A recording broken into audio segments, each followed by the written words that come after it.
Hey guys, hello! Welcome back and welcome to my YouTube channel. My name is Sabalaro. It's nice to see you again. Yes! Welcome na welcome. Lakas ng energy natin ngayon. Ang daming kasing issue na, ang daming issue na napalampas natin. Well, ngayon, ito na naman tayo at nag-start na naman tayo muli na mag-vlog. Okay. Papasyensyan mo na kasi medyo hindi tayo nagkaroon ng pagkakataon na gumawa ng videos. Pero ngayon, ito na naman tayo. Okay, and thank you pa nga pala. Papasalamat nga pala ako sa laging nanonood ng aking videos kahit na hindi masyadong kagandahan pa.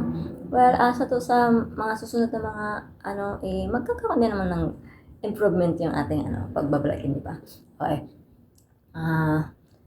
Ang pag-usapan natin about doon sa may qualification ba kapag about 60, 70, 40, 30 na magsuot ng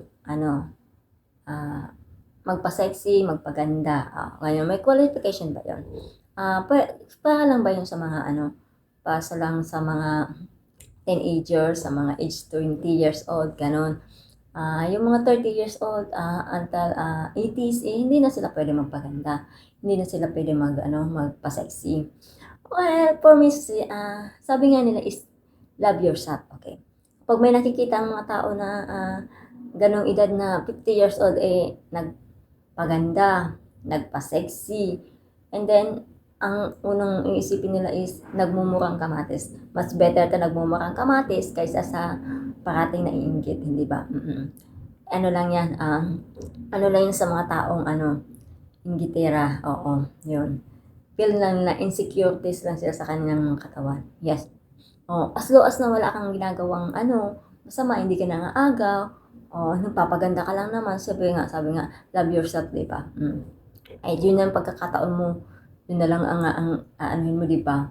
Wala na ka naman siguro obligasyon, o di ba? Anong magagawa mo? Siyempre, gawin mo ang gusto mo. Sa natitira na bahagi ng iyong buhay, maging masaya ka, di ba? At least, naging masaya ka. Kasi yung kalahati ng buhay mo, puro kahirapan. So, ngayong medyo nakaluwag-luwag na, syempre, gawin kung anong gusto mong gawin, diba? Yeah, do it what you want, diba? Kaya, sa mga taong masyadong, na madalas mamuna, yes, wag masyadong ganun. Kasi,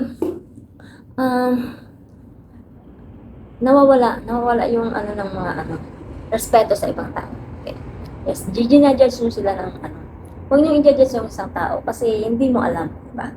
Malay mo ngayon lang siya nagpa-sexy, nagpaganda, hindi sa ibig sabihin na nang-aakit siya ng iba or gusto niya pang diba? Hindi ganon, okay?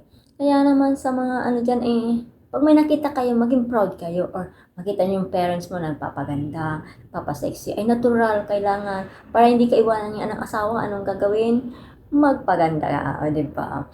Kung medyo may katabaan na, magpa-sexy ka, di ba? Oo.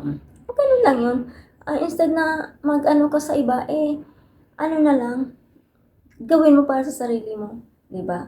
O ayaan mo na maging masaya ka sa kung ano ang nakikita mo sa ibang tao. Maging masaya ka kung ano nakikita mo sa kapwa mo, okay? Para naman maging mas maayos ang buhay, okay? Yan lang guys, ayun ka na gusto mo, like and share. Kung di ba naman gusto, dislike mo na lang. And kung hindi ka pa nga pala subscribe sa aking YouTube channel, please subscribe and don't forget to click the notification bell para update ka sa mga next videos ko.